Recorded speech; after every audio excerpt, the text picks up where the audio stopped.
सोनम वांगचुक को फिलहाल सफदरजंग अस्पताल से कहीं और नहीं ले जाया जाएगा।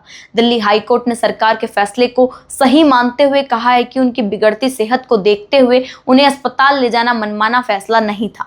कोर्ट ने यह भी साफ किया है कि वांगचुक न तो हिरासत में है और न ही उनका जबरन इलाज किया जा रहा है। अब सवाल है कि पूरा मामला क्या है, आइए समझते हैं। नमस्कार, आपके साथ मैं तमन्ना, आप देख रहे हैं नवचेतना टाइम्स। 19 जुलाई को दिल्ली हाई कोर्ट में सोनम वांगचुक की पत्नी गीतांजलि की याचिका पर सुनवाई हुई। उन्होंने मांग की है कि वांगचुक को सफदरजंग अस्पताल से छुट्टी देकर मेदांता अस्पताल में इलाज कराने की अनुमति दी जाए। उनका कहना है कि हर नागरिक को अपनी पसंद के डॉक्टर और अस्पताल चुनना उसका अपना अधिकार है, लेकिन अदालत ने फिलहाल यह मांग स्वीकार नहीं की। साथ ही केंद्र सरकार, दिल्ली पुलिस और सफदरजंग अस्पताल को नोटिस जारी कर 3 दिन में जवाब मांगा। मामले में अगली सुनवाई 22 जुलाई को होगी। सुनवाई के दौरान सरकार ने अदालत को बताया है कि सोनम वांगचुक करीब 17 से 18 दिनों से भूख हड़ताल पर थे। लंबे समय तक भोजन न करने की वजह से उनके ब्लड शुगर और पोटेशियम का स्तर काफ़ी कम हो गया है।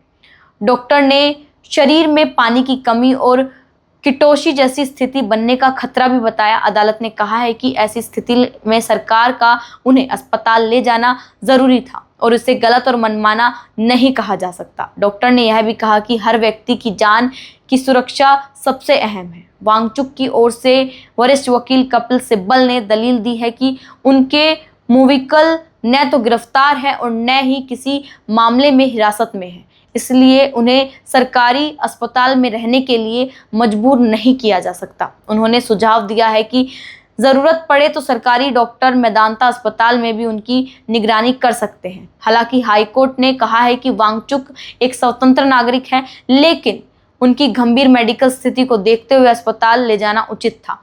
अदालत ने यह भी स्पष्ट किया है कि डॉक्टर उनकी सहमति से इलाज कर रहे हैं और उन्हें कोई इलाज जबरन नहीं दिया जा रहा है।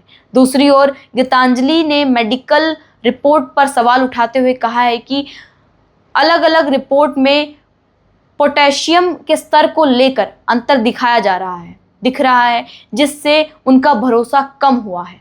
उन्होंने यह भी आरोप लगाया है कि अस्पताल में पुलिस की मौजूदगी के कारण परिवार खुलकर बातचीत नहीं कर पा रहा है। हालांकि सरकार ने अदालत को बताया है कि परिवार के लोगों को मिलने की पूरी अनुमति है और ज़रूरत पड़ने पर सामान्य समय से अधिक सुविधा भी दी जा रही है।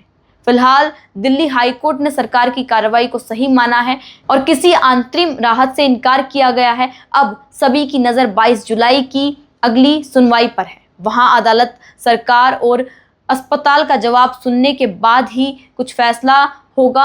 अब इस पूरे मामले में आप सभी की क्या कुछ राय है, कमेंट सेक्शन में ज़रूर बताइएगा। सोनम वांगचुक और सीजेपी के प्रोटेस्ट को आप किस तरीके से देखते हैं, अपनी राय ज़रूर दीजिएगा। धन्यवाद।